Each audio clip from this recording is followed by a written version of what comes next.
Now, here's a disclaimer. I'm not here to teach you how to be a parent, but I just want to suggest what you can add to whatever you're doing to help your children to be better. Now, listen, parenting is a very tough job, a very difficult one, but also enjoyable when you do the right things. Now, here are five things, or rather, six things that I outlined that you can do to help your child or to become a better parent, either as a guardian or as a biological parent. Number one, never assume anything with your children. Never assume anything with your children. Either their health, once you notice that anything is not right or something is going wrong, you have to attend to it. You have to be present. You have to look into it deeply to make sure that it is not getting bad. It is not something that can affect their life or that can destroy them. So never assume that your children are okay or that your child is okay. Always look closely at them. Monitor everything about them. Their looks, their new habits. If they develop a new habit, look into it. If they develop a new kind of interest in something, look into it. It's very important because they can learn something outside and imbibe it into their lives. And before you know it, they are gone. So you have to always look into them. Don't assume that they are okay. Don't assume that everything is fine. So that something doesn't spoil under your watch or under your roof.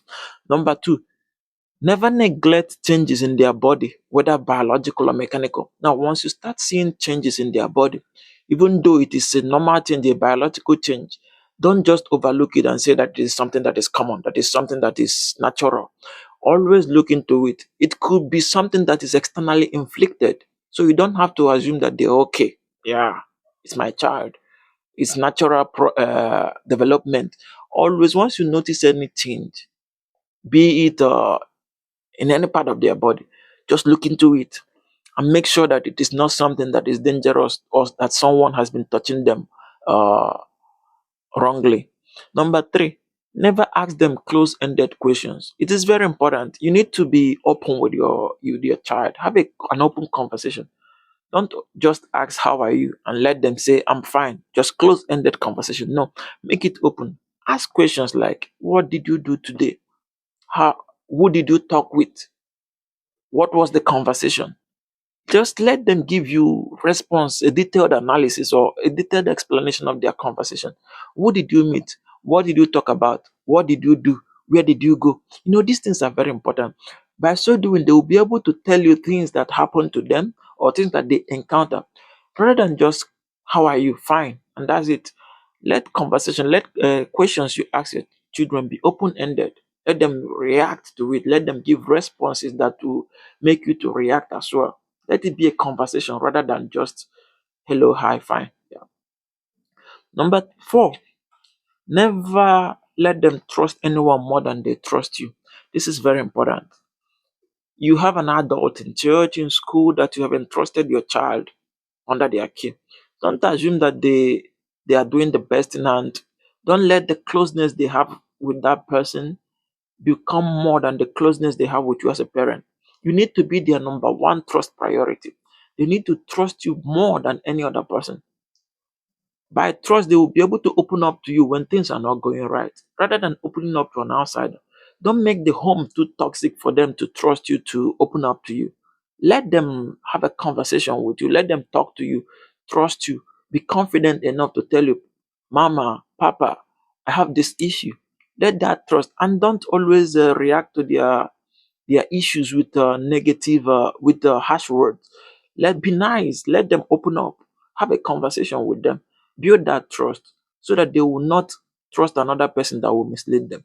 Now, number five, never think they need privacy. As under 12, let's say your teenage child is 13, and that you're beginning to afford them a high level of privacy. What for? What do they need the privacy for? You need to be so close. They don't need any privacy. They don't need their personal space to the extent that you cannot know what is going on in their lives.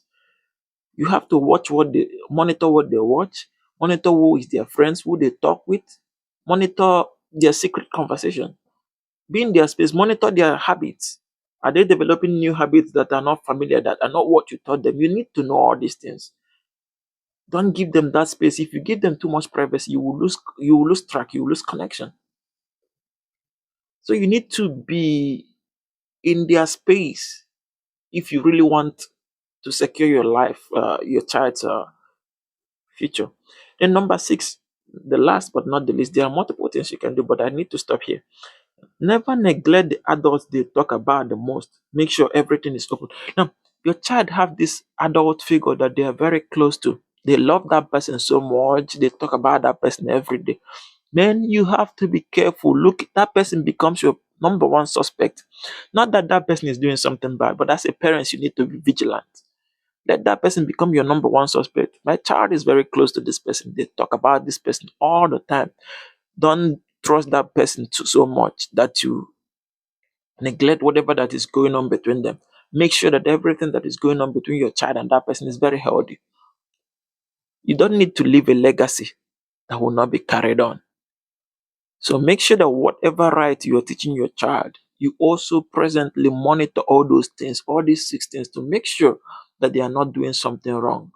So that tomorrow you will not say, but I raised him right or I raised her right. Where did they learn this thing from? I'm talking out of experience. I've been with adults that are molesting kids that we are entrusted under their care. It happens very commonly these days. But you, as a parent, it's your responsibility. Watch, watch. Don't just abandon them to their own fate. Watch, because their own accountability is you. They cannot be accountable. Now, you are the accountability that they need, or that they have rather.